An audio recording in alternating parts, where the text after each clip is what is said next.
सुनेत्रा पवार राज्यसभेचा राजीनामा देणार. पार्थ पवारांची संसदेत एंट्री होणार. मुंबईत राजकीय हालचालींना वेग. महाराष्ट्राच्या राजकारणात सध्या अत्यंत वेगवान आणि महत्त्वपूर्ण घडामोडी घडत आहेत.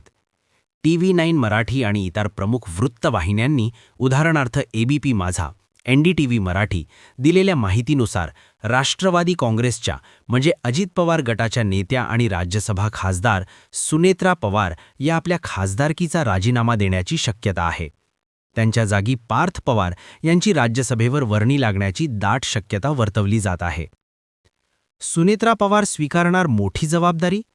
विविध सूत्रांनी दिलेल्या माहितीनुसार सुनेत्रा पवार यांच्याकडे राज्याच्या उपमुख्यमंत्रीपदाची जबाबदारी सोपवली जाण्याची चर्चा जोरात सुरू आहे. सध्या त्या राज्यसभेच्या खासदार आहेत.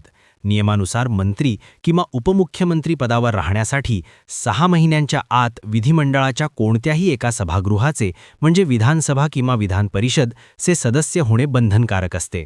त्यामुळे सुनेत्रा पवार राज्यसभेचा राजीनामा देऊन विधानसभेच्या पोटनिवडणुकीला सामोरे जाण्याची शक्यता आहे. पार्थ पवार यांची राज्यसभेवर वर्णी.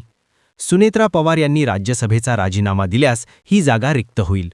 या रिक्त होणाऱ्या जागेवर अजित पवार यांचे पुत्र पार्थ पवार यांना संधी दिली जाण्याची शक्यता आहे. पार्थ पवार यांना राष्ट्रीय राजकारणात आणि संसदेत पाठविण्यासाठी पक्षातर्फे हालचाली सुरू झाल्याचे समजते.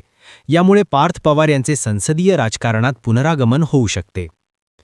मुंबईत बैठकांचा धडाका. या सर्व पार्श्वभूमीवर मुंबईत राष्ट्रवादी काँग्रेसच्या गोटात बैठकांचे सत्र सुरू आहे. पक्षाचे वरिष्ठ नेते, आमदार आणि प्रमुख पदाधिकारी यांच्यात खलबते सुरू असून विधानभवनात विधिमंडळ पक्षाची बैठकही पार पडल्याचे वृत्त आहे. या बैठकीत सुनेत्रा पवार यांच्या निवडीवर शिक्कामोर्तब होण्याची शक्यता असून लवकरच अधिकृत घोषणा केली जाऊ शकते. या घडामोडींमुळे राज्याच्या राजकारणात नवीन समीकरणे उदयास येण्याची चिन्हे आहेत.